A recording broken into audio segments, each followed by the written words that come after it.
오늘 우리에게 주시는 하나님 말씀은 로마서 8장 18절부터 25절까지 말씀입니다. 신약성경 250면 로마서 8장 18절부터 25절까지 말씀입니다. 이 계시의 말씀을 제가 받들어 읽어드릴 때 살아계신 주님의 음성을 들으실 수 있기를 바랍니다. 생각하건대 현재의 고난은 장차 우리에게 나타날 영광과 비교할 수 없도다. 피조물이 고대하는 바는 하나님의 아들들이 나타나는 것이니 피조물이 허무한데 굴복하는 것은 자기 뜻이 아니요 오직 굴복하게 하시는 이로 말미암음이라. 그 바라는 것은 피조물도 썩어짐의 종노릇한 데서 해방되어 하나님의 자녀들의 영광의 자유에 이르는 것이니라. 피조물이 다 이제까지 함께 탄식하며 함께 고통을 겪고 있는 것을 우리가 아느니라. 그뿐 아니라 또한 우리 곧 성령의 처음 익은 열매를 받은 우리까지도 속으로 탄식하여 양자될 것 곧 우리 몸의 속량을 기다리느니라.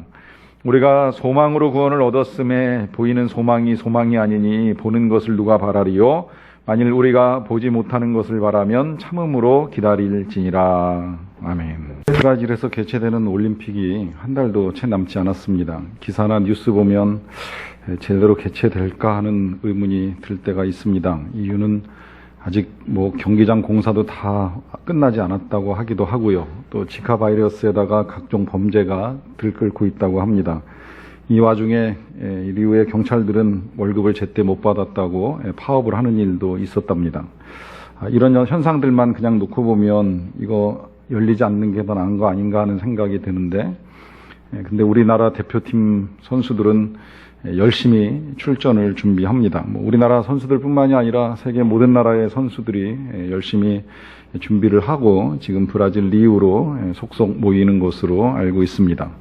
단순하게 생각하면 왜 굳이 그런 위험한 데 가서 경기를 하려고 하는가 생각할 수 있지만 조금 더 생각해 보면 답이 쉽게 나옵니다. 그들은 바이러스를 옮기는 모기하고 싸우기 위해서 가는 것이 아닙니다. 또 범죄자들과 싸우기 위해서 가는 것도 아닙니다. 함께 같은 종목에서 긴 시간 훈련을 했던 사람들과 경쟁하기 위해서 갑니다. 엄밀하게는 남과의 전쟁, 남과의 경쟁이나 싸움이라고도 할 수 있지만 또 자신과의 싸움에 승리를 맛보기 위해서 간다고도 할 수 있습니다. 긴 시간 동안 인내하며 수고한 일들에 대한 아름다운 결실을 얻기 위하여 가는 것이라고 볼 수 있습니다. 개인적으로 그것이 메달을 따는 것이 될 수도 있고 또 국가적으로 나라의 명예를 걸고 나라를 위해서 자신이 할 수 있는 일을 한다고 할 수 있겠는데 그 일을 하는 가운데에 분명한 건 질병이나 범죄나 그 지역의 상황을 전혀 문제 삼고 있지 않다는 것입니다.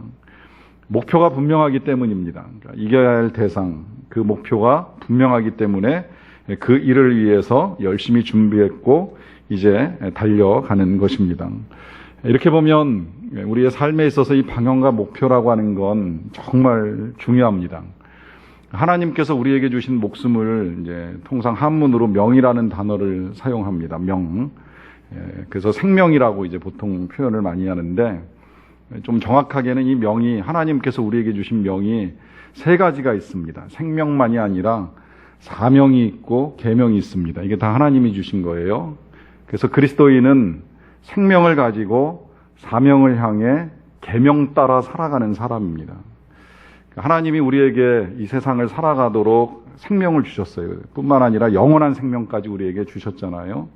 그 영원한 생명을 가진 사람은 동시에 사명이 함께 있는 겁니다. 왜 이 세상을 살아가느냐에 대한 이유, 이제 그 목표와 목적, 방향이 사명이라고 할 수 있는데 그 사명도 그냥 수단과 방법을 가리지 않고 달성하면 되는 것이 아니라 이제 계명 따라가야 돼요. 하나님이 주신 계명, 말씀 따라 좌로나 우로나 치우치지 않고 바른 방향으로 잘 달려가면서 사명을 이루는 것입니다. 이 사명을 아는 사람은 흔들리지 않습니다. 사명을 아는 사람은 끝까지 달려갑니다. 물론 중간에 힘들기는 해요. 이 사명 따라 살아가는 것이 쉽지는 않습니다만 그러나 때로는 그 힘들고 어려운 걸 이길 수 있는 건 사명 때문이라고 하는 것을 분명하게 알 수가 있습니다. 요한복음 읽어나가다 보면 사마리아 우물가에 물 길러 나온 한 여인이 있습니다. 여인의 삶이 상당히 고단해 보입니다. 일은 아침 시간이나 저녁 늦은 시간에 물을 깃는 것이 아니라 사람 하나도 안 나오는 대낮에 물을 깃는 수고를 합니다. 그러다 보니까 이제 그 일이 하기 싫어서 예수님이 내가 주는 물을 먹는 자마다 목마르지 아니할 것이다라고 말씀하시니까 제발 좀 그 물을 달라고, 이 수고를 좀 멈추게 해달라고 하는 그런 부탁을 합니다. 그가 하는 일에 대한 사명이 보이지 않았기 때문입니다. 왜 이 일을 해야 되는지에 대한 이유가 불분명하다 보니까 이게 그냥 고달프고 힘든 일 그 이상 아무것도 아닙니다. 만약에 정말 그 일이 누군가를 위하여서, 우리 같으면 정말 하나님의 영광을 위하여 하나님의 이름을 위하여 한다라고 하면 능히 못할 일이 하나도 없는 것인데, 사명이 없다 보니까 똑같은 수고가 이제 고달프고 힘든 일이 되는 것이지요. 뿐만 아니라 사명을 모르면 늘 싸움의 대상이 이제 엉뚱한 방향으로 흐를 수가 있습니다. 가장 중요한 건 우리가 지금까지 배워온 대로 죄와 싸워 이기는 일, 또 육신의 생각을 이기는 일, 또 사단의 시험을 이기는 일, 사단의 유혹을 이기고 거룩한 승리를 이루어가는 것이 가장 중요한 것인데, 이 싸움의 목표가 불분명하면 그 다음에 싸우지 말아야 될 사람과 부딪히고 사람과 싸우는 일이 일어납니다. 근데 감사하게도 우리가 사람이 아니라면 그 어떤 싸움이라 할지라도 넉넉히 이길 수 있는 이유를 하나님이 우리에게 분명하게 제시해 주셨는데, 그 이유 가운데 한 가지가 우리가 이제 양자의 영을 받은 하나님의 아들이라는 거예요. 하나님의 상속자이기 때문에 이 만물을 통치하시는 온전한 주인이신 하나님이 우리의 아빠 아버지이시기 때문에 우리가 당연히 이길 것이라고 하는 분명한 약속을 주셨습니다. 다만 그 승리, 그 영광을 맛보기 위해서 우리에게 필요한 것이 있는데, 그것은 우리가 그리스도와 함께 고난도 받을 수 있다라고 하는 것이 지난주에 우리가 함께 들은 하나님의 말씀입니다. 주님의 이름으로 고난을 받을 수 있다. 요새 새벽에 사도행전 말씀을 함께 묵상하는 일을 하게 되는데, 초대교회 성도들의 모습을 다시 또 들여다봅니다. 한 4, 5년 전에 교회 시작하면서 봤던 이제 그들의 삶을 근간에 다시 보면서 다시 또 보니까 그들이 진짜 예수님 이름으로 고난 많이 당해요. 말씀 전하다가 붙잡혀가고, 죄도 없는데 하룻밤 감옥에 갇혀있고, 풀려나는데 함부로 말하지 말라고 협박을 받고, 또 그러다가 또 붙잡혀가는 일들이 계속 반복됩니다. 그런데 그런 일들이 이제 어느 정도 지나고 난 다음에 마지막 그 5장 끝자락에 보면 이제 이런 기록이 있어요. 그들이 예수의 이름으로 능력받게 됨을 기뻐하니라 그래요. 능력을 받는다는 그 자체가 결코 좋은 일이 아닌데, 이 능력을 받는다는 건 고난을 당하고 모욕을 당하고 어려움을 겪는다는 말인데, 예수의 이름으로 그 일을 당하기 때문에 기뻐한다라고 말씀합니다.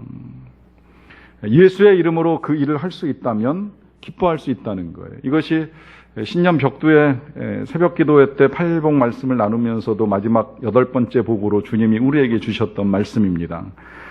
나를 인하여, 너희가 나를 인하여 핍박을 받으면 기뻐하고 즐거워하라. 하늘에서 너희의 상이 큼이라 말씀하시면서, 우리가 이 세상을 살아가면서 주님의 이름으로 핍박을 받고 주님의 이름으로 시련을 당할 수 있다면 그거야말로 진짜 기뻐하고 즐거워할 일이라고 하는 것을 우리 주님께서, 살아계신 우리 주님께서 분명하게 우리에게 말씀해 주셨습니다. 그렇기 때문에 우리가 주님과 함께 영광을 받기 전에 고난을 받을 수 있다는 걸 오히려 당연하게 생각을 해야 되는데요. 이와 더불어서 이제 오늘 우리가 이런 어려움 중에도 또 승리할 수 있는 몇 가지 이유를 확인을 하게 됩니다. 우리가 넉넉히 이기는 또 하나의 이유가 24절에 이렇게 기록되어 있습니다. 우리가 소망으로 구원을 얻었음에 보이는 소망이 소망이 아니니 보는 것을 누가 바라리요. 우리가 어떤 삶의 자리에서도 넉넉히 승리하는 또 하나의 비결이 소망으로 구원을 얻었다는 거예요. 개인의 그 구원 문제하고도 많이 연결되어 있기 때문에 잘 들으시고 본인의 구원, 본인의 소망도 한 번쯤 다시 확인하실 수 있으시면 좋겠다는 생각이 듭니다. 구원은 소망으로 이루어집니다. 여기 아마 이제 이렇게 질문하면 뭐 아니라고 대답하실 분은 안 계실 거라고 생각이 돼요. 구원받기를 원하십니까? 구원에 소망이 있습니까? 소망 없으면 구원 못 받아요. 아무리 노아가 방주를 만들어 놓고 사람들을 구원할 목적을 세우고 그 고생을 했다고 할지라도 사람들이 방주에 타려고 하는 소망이 없으면 구원이 이루어지지 않습니다. 방주에 타는 사람만이 소망을 가지고 여기 타야지만 이 홍수를 이겨낼 수 있다라고 소망 가진 사람들만 방주에 올라타고 그 사람들만 구원을 받았습니다. 나머지는 다 홍수에 멸망을 당했습니다. 소망이 출발점이에요. 하나님을 찾는 소망을 가진 자가 하나님을 만난다고 약속하셨고, 또 주님과 동행을 원하는 소망을 가진 자가 실제 주님과 동행하는 삶의 경험을 하게 됩니다. 하나님이 인격적이셔서 철저하게 우리의 의지를 존중하신다고 말씀을 드렸어요. 절대 억지로 강요해서 하나님의 일을 이루시는 법은 없습니다. 우리에게 먼저 소망을 있느냐 없느냐 질문하시고 그 소망과 의지에 따라서 이제 우리의 구원을 이루십니다. 근데 진짜 구원을 소망하다 보면 어떤 현상이 나타나느냐면요, 내가 진짜 구원을 받을 수 있는 하나님의 사람이 맞나 하는 이제 고민이 생겨나요. 하나님이 거룩하시고 천국이 거룩하고 죄 없는 자가 천국에 들어가는 것이 너무 분명한데, 이 하나님 나라에 들어가기에 앞서서 하나님의 말씀과 하나님의 뜻에 비추어 우리 각자를 돌아보면 그 하나님 나라에 이룰 수 있는 자격을 갖추지 못했다는 사실을 발견을 하게 됩니다. 그럼 그 순간에는 이 소망이 절망으로 변해요. 나에게 구원받을 이유가 없구나, 구원받을 수 있는 아무 의의가 없구나라고 하는 사실을 발견하면서 깊은 절망에 빠집니다. 이 절망하는 자가 어떻게 구원을 받을 수 있겠습니까마는, 그 절망하는 우리를 아시는 이제 하나님이 그 아들 예수님을 우리에게 대신 보내심으로, 이 예수님이 죄 문제를 십자가에서 해결하시고 부활하심으로 우리를 구원하신 거예요. 이제 그래서 그걸 압축해서 지금 이 한 문장으로 지금 표현을 해주고 있는 겁니다. 소망으로 구원을 얻었다. 우리에게 구원받을 만한 이유가 없지만 예수님이 우리를 대신하여 죽으심으로 말미암아 우리가 소망 가운데 구원을 받았다라고 하는 것입니다. 그러면 여기서 이제 좀 더 생각을 발전시켜야 됩니다. 그러면 그렇게 구원받고 난 이후에 우리는 모든 것이 다 끝난 것인가? 아니라는 거죠. 그렇다면 여기서 더 연결될 필요가 없는 문장이 연결돼서 우리에게 이렇게 제시합니다. 우리가 소망으로 구원을 얻었기 때문에 이제는 보이는 소망이 아니라 보이지 않는 것을 소망하며 살아갈 수 있어야 된다라고 하는 말씀을 해주시는 것입니다. 정말 우리가 하나님 나라에 대한 소망, 구원에 대한 소망을 가지고 살아가면 이 세상을 살아가는 동안에도 눈에 보이는 것만 매달리고 살아가는 인생이 아니라 보이지 않는 하나님 나라에 대한 진정한 소망을 가지고 살아갈 수 있어야 된다라고 하는 것을 말씀합니다. 팀켈러 목사님이 센터 처치라고 하는 책에서 이런 말씀하시더라고요. 우리는 해피엔딩이 유치한 예술작품에서나 나오는 것이라고 믿는 최초의 시대에 살고 있다. 이 말은 20세기 전까지, 이 1800년대까지는 그래도 사람들이 해피엔딩으로 끝나는 이야기, 소설, 동화 이제 이런 거 굉장히 좋아했다는 거예요. 그런데 이제 20세기로 접어들면서 전쟁을 크게 2번 치르고 삶의 자리가 좋아질 거라고 기대했는데, 과학과 기술이 발전하면서 모든 인류가 행복하게 살아갈 시대가 도래할 것이라고 하는 기대를 가지고 있었는데 전혀 그런 삶의 변화들이 이루어지지 않고 있다 보니까 해피엔딩은 동화 속에나 나오는 이야기다, 이제 그렇게 보는 것입니다. 그 말은 이제 역으로 우리의 삶이 쉽지 않다는 거예요. 오히려 깨어짐과 모순과 역설과 좌절로 가득 차 있다고 이야기하는 거죠. 그 단적인 예로 스티븐 스필버그 감독의 예를 들더라고요. 이 감독이 그 해피엔딩으로 끝나는 영화, 예를 들면 뭐 백투더퓨처나 E.T. 같은 영화 만드는 동안에 한 번도 상을 못 받았다는 거예요. 그러다가 이 신들러 리스트라고 하는 영화를 만들고 나서 이제 오스카 상을 받게 되는데, 그 이유가 뭐냐면 동화 같은 영화가 아니라 고통스러운 삶의 현실을 잘 보여주는 그런 영화를 만들었기 때문이다, 이렇게 이제 평가를 하는 겁니다. 그런데 실제 이제 그 영화 현장에서는 그럼에도 불구하고 끊임없이 동화 같은 내용으로 마무리되는 영화가 흥행한다는 거예요. 그 이유를 이제 이렇게 정리합니다. 현대의 사실주의적 소설들이 결코 채우지 못하는 인간 안에 깊은 동경이 있기 때문이다. 동경. 저는 이 동경이라고 하는 단어를 성경에서 소망이라고 하는 단어로 표현을 했다고 생각을 하는데요. 소망, 참 중요한 단어이고 좋은 단어입니다. 사도 바울 선생님이 긴 편지를 쓰면서 우리에게 세 가지가 필요하다라고 했을 때 그 세 가지 중에 하나 있어야 될 것을 소망이라고 말씀하셨어요. 믿음과 더불어서 사랑과 소망이 있어야 된다. 이 세 가지는 항상 있어야 된다. 잘 생각해 보면 정말 그렇습니다. 뭐 다 중요하고 그 중에 제일은 사랑이다라고까지 말씀하시긴 하지만 또 한편 생각해 보면 소망이 있어야지 진짜 제대로 된 믿음을 가질 수 있고 소망이 있어야지 제대로 된 사랑을 할 수 있어요. 그리스도인으로 살아가면서 예수님다운 사랑이 우리 안에서 제대로 품어나오지 못하는 이유 가운데 한 가지는 우리가 진짜 예수님 닮고자 하는 소망이 없고 예수님 만날 것이라고 하는 소망이 희미하기 때문입니다. 우리가 예수 믿고 살아가는 그리스도인이라고 하는 이름을 가지고 살아가지만 하나님이 정말 살아계신지 예수님이 나를 도와주실 것인지 이걸 내가 이겨낼 수 있을지에 대한 끊임없는 의심 속에 살아가는 이유는 소망을 잃어버렸기 때문입니다. 소망이 없으니까 믿음도 없고 소망이 없으니까 사랑도 없는 거예요. 그러니까 다시 일깨워주는 겁니다. 우리가 소망으로 구원을 받았는데 소망을 가지고 살아가는 백성들인데 왜 이 귀한 사실을 잊어버리고 곤고하다고만 생각을 하느냐? 우리가 곤고한 가운데 머물러 있을 수만은 없지 않겠느냐라고 하면서 다시 이야기해 주시는 거예요. 소망으로 구원을 얻었다. 여러분 소망만이라도 분명하면 넉넉히 이길 수 있습니다. 우리는 과거에 물론 하나님 나라에 대한 소망이나 예수님에 대한 소망은 아니지만 그래도 긴 시간 동안 어려움들을 이겨냈던 우리의 조상들이 소망을 가지고 넉넉히 이겨왔던 삶의 역사를 분명히 알고 있습니다. 그것만 보더라도 소망만 분명하다면 넉넉히 이길 수 있는 것이 틀림이 없는데 우리에겐 더더군다나 예수님이 우리에게 분명하게 말씀해 주시고 보여주신 하나님 나라에 대한 소망을 가지고 모인 사람들입니다. 그렇다라고 한다면 이 소망으로 넉넉히 이길 수 있는 것이지요. 다만 그 소망 가지고 넉넉히 이길 수 없는 고난의 상황에 놓여 있을 때에 그때 이제 우리에게 필요한 삶의 태도가 한 두 가지 정도가 있는데 그 첫 번째가 현재의 고난을 미래의 영광하고 비교하는 일이 우리에게 필요해요. 18절의 말씀입니다. 생각하건대 현재의 고난은 장차 우리에게 나타날 영광과 좋게 비교할 수 없도다. 이 말씀은 지난주 마지막에 보았던 17절 말씀하고 그대로 연결됩니다. 17절 말씀은 우리가 그리스도와 함께 영광을 받기 위하여 그리스도와 함께 고난을 당할 수 있다라고 하는 말씀이에요. 그런데 그 고난을 당하는 데 있어서 우리가 생각해야 될 건 뭐냐면 이 현재의 고난이 장차 우리에게 나타날 영광과 비교할 수 없다는 것입니다.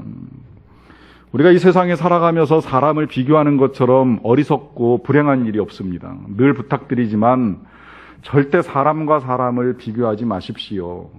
배우자를, 자녀를, 같이 신앙생활하는 믿음의 형제 자매들을 어떤 누구하고도 비교할 필요 없습니다. 직장생활 하면서도 함께 일하는 사람들, 그가 상관이 됐던 동료가 됐던 부하 직원이 됐던 비교할 필요 없어요. 그냥 다 하나님 만드셨으니 귀하다. 하나님 만드셨으니 소중한 사람들이다. 이렇게 생각하시면 틀림없어요. 그런데 다만 오늘 제가 이 말씀 함께 보면서 부탁드리는 건 이 고난과 영광은 비교해야 돼요. 물론 성경은 그렇게 말해요. 비교할 수 없다고 말씀하셔요. 그러니까 비교할 수도 없는 거지만 비교할 필요가 있습니다. 왜 비교할 필요가 있을까요? 그래야지 우리가 넉넉히 이길 수 있기 때문에 말씀드리는 겁니다. 우리가 장차 우리에게 나타날 영광은 우리가 현재 겪는 고난하고는 전혀 비교할 수 없는 이 비교를 하며 살아가는 것이 우리에게 필요하다라고 하는 것입니다. 말씀드린 대로 올림픽에 출전하는 선수들은 긴 시간을 훈련합니다. 그리고 영광을 위해서 이제 질병과 범죄도 무릅쓰고 경기장을 향해 나아갑니다. 이유는 영광을 기대하기 때문입니다. 물론 뜻대로 되지 않아서 눈물 흘리고 돌아오는 선수들도 많지만 그들에게 어쨌든 영광의 날이 이를 것이라고 하는 소망을 가지고 그들이 그렇게 애썼다라고 한다면 그러면 우리가 가져야 될 이 영광에 대한 기대는 그 이상이 되어야 한다는 것입니다. 세상에서 선수가 수고해가지고 금메달을 따는 영광을 누린다고 하더라도요, 잘 생각해 보면 그 영광이 얼마나 그에게 오랫동안 남아있을 것 같습니까?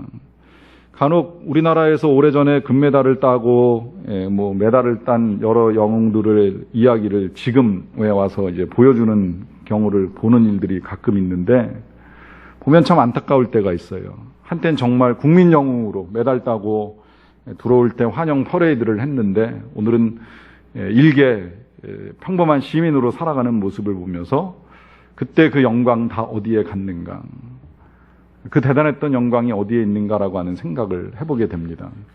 제가 우리나라에서 개인적으로 존경했던 이 회사의 회장이면서 국무총리까지 했던 분이 계시는데 말년에 그분이 이제 제가 섬기던 교회에 이렇게 출석하는 모습을 보면서 그렇게 서슬퍼렇게 기업을 이끌어가고 나라를 통치하던 그 모습은 다 어디 갔는가, 역시 이 땅에서 영광은 쇠할 수밖에 없구나라고 하는 사실을 분명하게 확인하는 일도 있었습니다.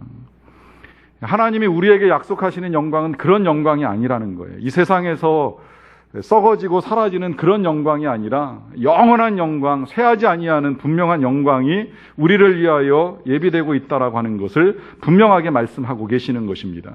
그 증거는 너무나도 많아요. 우리 예수님 한 분만 봐도 그래요. 우리 예수님이 십자가에서 고난을 당하고 온갖 수욕과 멸시천대를 다 받으셨지만 그 예수님이 그 일 이후에 누리신 부활, 승천 이후에 모든 무릎이 주일마다 모여서 그분 앞에 무릎을 꿇고 예배하는 이 영광을 보면, 이 수천 년 동안의 영광을 보면 그 예수님이 겪으신 고난은 그 긴 세월의 영광과는 좋게 비교할 수 없는 것이지요. 예수님이시니까 그러실 수 있다고 생각을 하면 그 뒤를 따랐던 사도들 봐도 그렇잖아요. 베드로가 예수님 지금 전하면서 핍박받고 협박받고 감옥에 가는 일 있고 나중에 순교까지 하지만, 그러나 그 이름은 지금까지도 아주 영광스러운 이름입니다. 그 이름으로 지역마다 교회가 세워지고 그 이름이 교회의 수장이라고 하면서 섬기는 수많은 사람들이 지금까지도 살아 있습니다.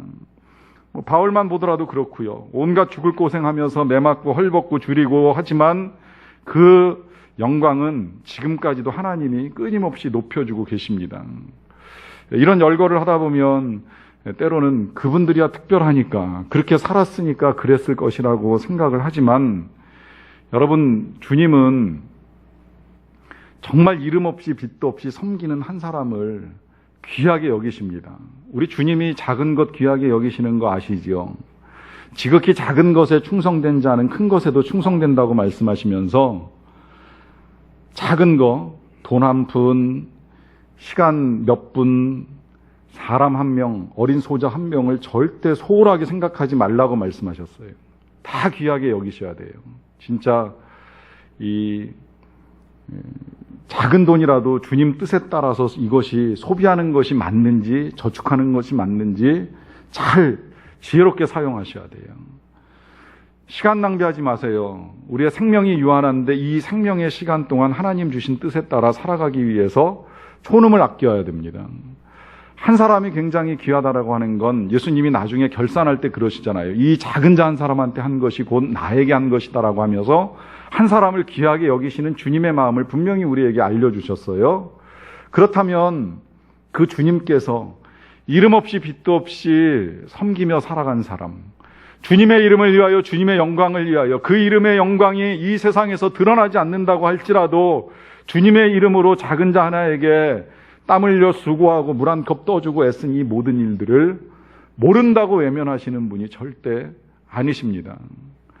때로 그런 상상을 할 때도 있습니다. 내가 한 건 정말 아무것도 아닌데 주님이 그걸 굉장히 대단하게 여겨주시면서 그걸 귀하게 여기시고 영광을 주시고 상급을 주신다라고 하면 이거 부끄러워서 정말 어찌할까나라고 하는 생각이 드는 거예요. 그 생각이 들 수 있을 만큼 우리 하나님께서 우리를 위하여 귀한 영광을 준비하고 계신다는 겁니다. 이 영광을 바라보는 안목을 가지고 있었기 때문에, 아니면 그의 고백대로 이미 정말 3층천에 올라가서 그 영광을 미리 보고 내려왔기 때문에 사도 바울이 그 소망 가운데 선포하는 말씀이 바로 이 말씀입니다. 유사한 말씀이 고린도후서 4장 17절에서는 이렇게 우리에게 전해집니다. 우리가 잠시 받는 환난에 경한 것이 지극히 크고 영원한 영광에 중한 것을 우리에게 이루게 합니다. 여기서 환난과 영광을 비교하잖아요. 환난 잠시 받는 것이다. 절대 영원하지 않다. 순간으로 지나간다는 거예요. 이건 경한 것이다 그래요. 가벼운 것이라고 설명합니다. 그러나 영광은 영원하고 그 영광의 중한 것은 크다, 지극히 크다라고 하면서 우리가 장차 누리게 될 이 영광에 대한 기대와 소망을 가지고 살아갈 것을 분명하게 당부합니다. 기대하십니까, 여러분? 소망을 가지고 살아가십니까? 소망으로 구원을 받은 하나님의 백성답게 정말 이제 장차 누리게 될 그 영광에 대한 진정한 소망이 있으십니까? 가끔은 이 현대사회의 이러한 기대와 소망이 사라진 그리스도인들로 우리가 살아가고 있는 것은 아닌가라고 하는 생각을 할 때가 종종 있습니다. 워낙에 현재를 즐기라라고 하는 이 사단의 음성이 쉽게 우리의 귀를 울리고 있다 보니까 미래는 나중 문제이고 지금 현재 우리가 어떻게 잘 살 수 있을지 이 일에 너무 많은 관심을 가지고 살아가고 있는 것은 아닌가라고 하는 생각이 들 때도 있습니다. 또 한편으로는 이제 그런 신학도 있어요. 우리가 영광을 바라고 이 세상에서 뭔가 선한 일을 행한다면 그 또한 지나치게 이기적이고 조건적인 행위는 아니겠는가라고 하는 생각도 들 때가 있습니다. 이 일에 있어서 헤븐이라고 하는 책의 저자인 랜디 알콘이 상급받는 그리스도인이라고 하는 책에서 이렇게 정리를 해줍니다. 나는 상을 바라고 하나님의 일을 하지는 않아. 마땅히 해야 할 일이니까 하는 거야. 이 말은 영적으로 수준 높은 말 같지만 그렇지 않다. 이는 하나님께서 우리를 지으신 방식과 친히 주신 동기를 역행하기 때문이다. 하나님은 우리가 그분이 제안하신 상을 소망하기를 원하신다. 이 말씀이 맞습니다. 이유는 예수님이 분명히 그렇게 가르쳐 주셨기 때문입니다. 예수님이 이 세상에 계실 때에 분명히 계속 말씀하신 것 가운데 이 세상 끝날 때, 우리의 생애가 끝날 때 주님의 심판이 있고 그 심판에는 칭찬과 책망이 있습니다. 상이 있고 벌이 있습니다. 어떤 사람은 영생에 들어가고 어떤 사람은 영벌을 받습니다. 또 영생에 들어가는 사람들 가운데 10고을 권세를 얻는 사람이 있고 5고을 권세를 얻는 사람이 있습니다.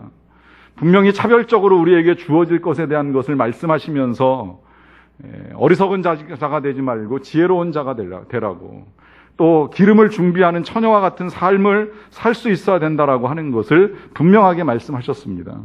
이것이 틀림없다라고 생각할 수 있는 이유는 하나님께서 세상을 만드실 때에 만드신 원리가 그렇습니다. 수고하고 거두도록 만드셨어요. 수고한 만큼 거둡니다. 심고 거두는 원리가 이 세상에서 그대로 적용이 되는 것입니다. 다만 이제 이 심고 거둠에 있어서 우리 안목이 조금 멀리 봐야 될 필요가 있는 것은 세상에서 심지만 하나님의 나라에서 거둔다는 거예요. 가장 귀한 것, 중요한 것은 이 땅에서 거두는 것이 아니라 하나님 나라에서 거두는 것입니다. 이 땅에서 거두는 건 아시겠지만 좀과 동록이 해하며 썩는 일도 있고 빼앗기는 일도 있습니다. 그러나 하나님 나라 창고에 모아두는 일들은 절대 빼앗기거나 손실나는 일이 없습니다. 그 땅에서, 그 나라에서 거둘 것들을 소망하면서 살아갈 것에 대한 당부를 우리 주님이 우리에게 해 주신 것입니다. 알콘 목사님이 이렇게 계속 이어 말씀하십니다. 죽고 나서 5분이 지나면 모든 그리스도인들은 천국이 우리의 집이며 이 땅은 가는 길에 잠시 머무는 숙소일 뿐임을 깨달을 것이다. 그때에 우리는 무엇이 중요하고 중요하지 않은지를 확실하게 알게 된다. 영혼의 눈으로 똑똑히 보게 된다. 인생을 어떻게 살았어야 하는지 정확히 알게 된다. 죽고 나서 5분 뒤에 우리에게 가장 중요해질 그것이 지금도 우리에게 가장 중요한 것이어야 한다. 왜냐하면 삶을 되돌릴 수 없기 때문이다.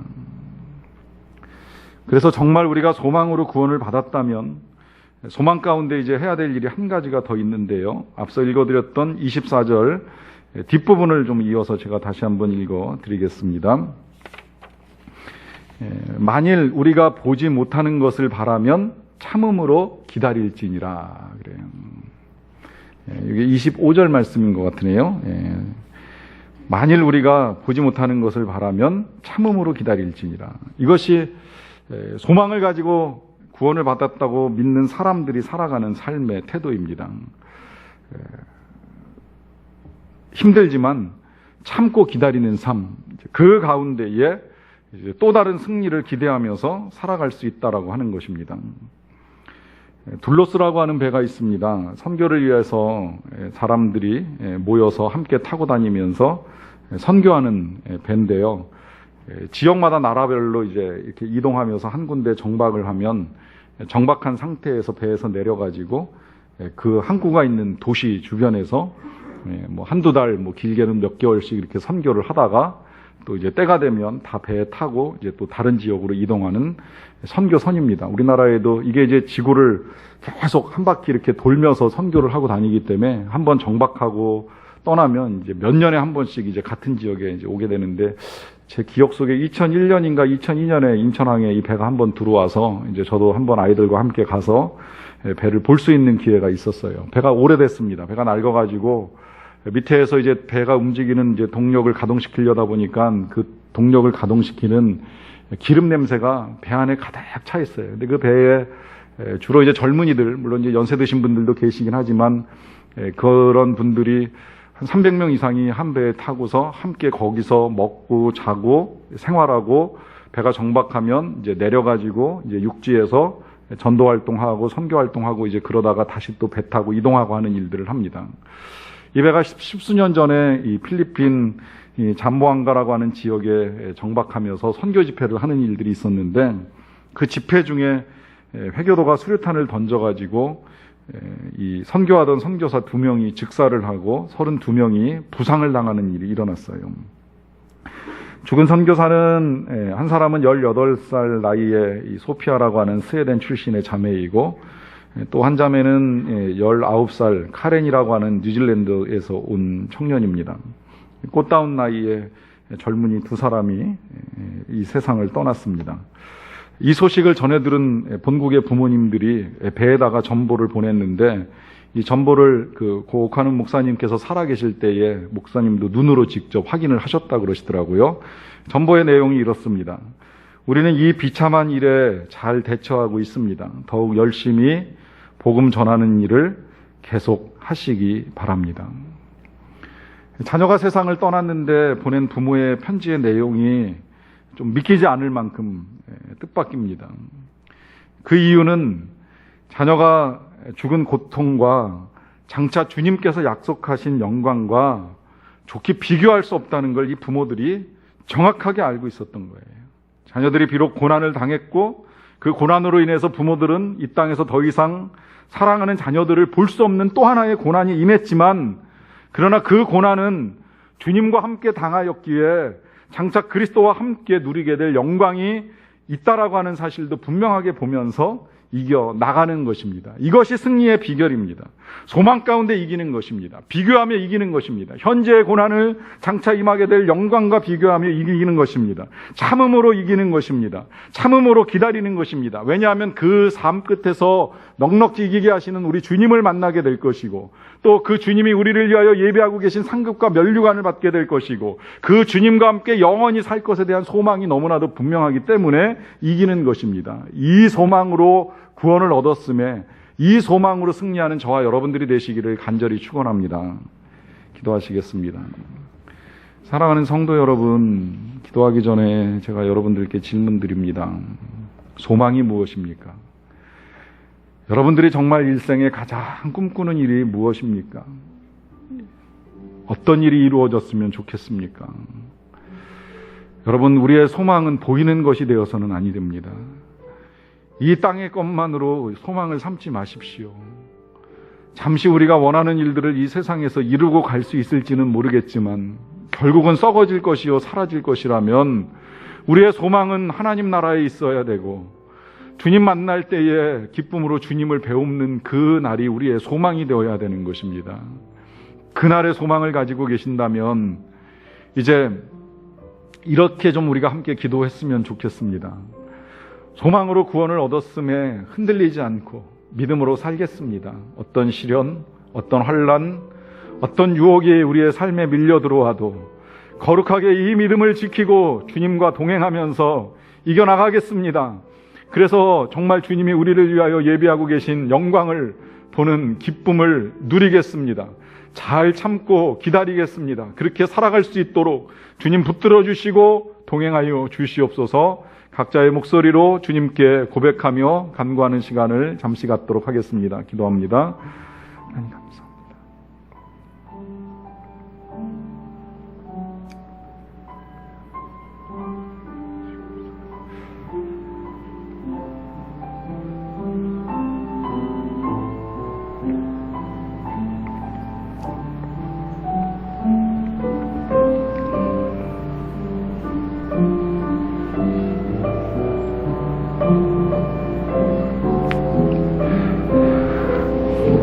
사랑의 아버지 하나님 감사합니다. 우리에게 소망 주셔서 감사드립니다. 우리가 이 소망 가지고 살아가는 하나님 나라의 백성이 되게 하여 주셔서 감사드리옵나이다. 소망을 잊어서 때로 탄식하며 신음하고 하는 일들이 많았지만 이제 다시금 소망 가운데 영광의 날을 바라봅니다.